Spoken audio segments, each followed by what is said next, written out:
Mijn team heeft dit georganiseerd, dus daar zijn we de afgelopen 6 weken mee bezig geweest. Wat we weten, dat is blijft ontwikkelen, dus zowel qua technologie als van welke grondstof je gaat gebruiken om die biofuel te maken.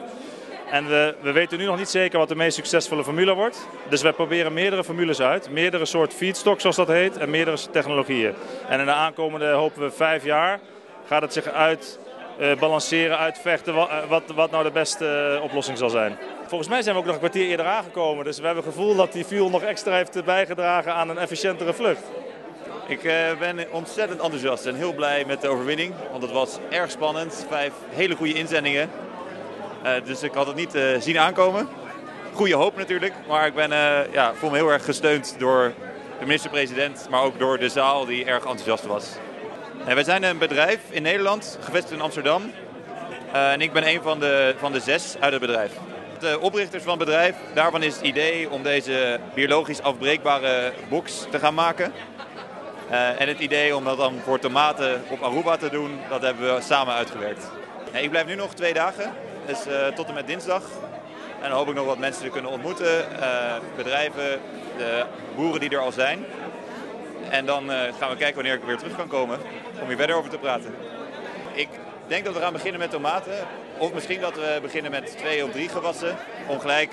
Dus ook, misschien beginnen we ook wel met paprika's en nog iets anders. Ja, om gelijk verschillende dingen te verbouwen. Vandaag tomaten was vooral de inspiratie. Het was een vrij grote jury. We hebben er natuurlijk even goed over gesproken. Er waren 5 hele goede pitchers. Het was niet makkelijk om een keuze te maken.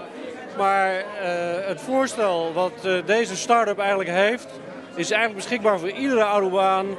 Zelf groenten verbouwen op een eenvoudige manier, lage kostprijs, hoge return on investment.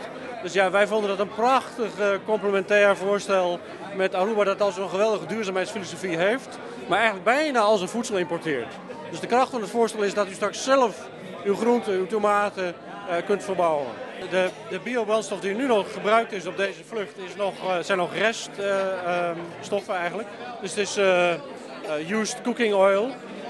We hadden eigenlijk nu al willen vliegen op camelina, dat is een plantje. Maar zoals je ziet, je bent aan het pionieren, die oogst was nog niet beschikbaar. Dus daar wordt aan gewerkt. Maar het is een hele nieuwe markt, moet helemaal ontwikkeld worden. Dus u zult steeds nieuwe innovaties zien de komende jaren. Nou, we hebben afgesproken dat in 2015 er 30.000 ton al beschikbaar zou moeten zijn aan duurzame biobrandstoffen. Daar zijn we nog lang niet. Laten we eerst proberen die mijlpaal te halen.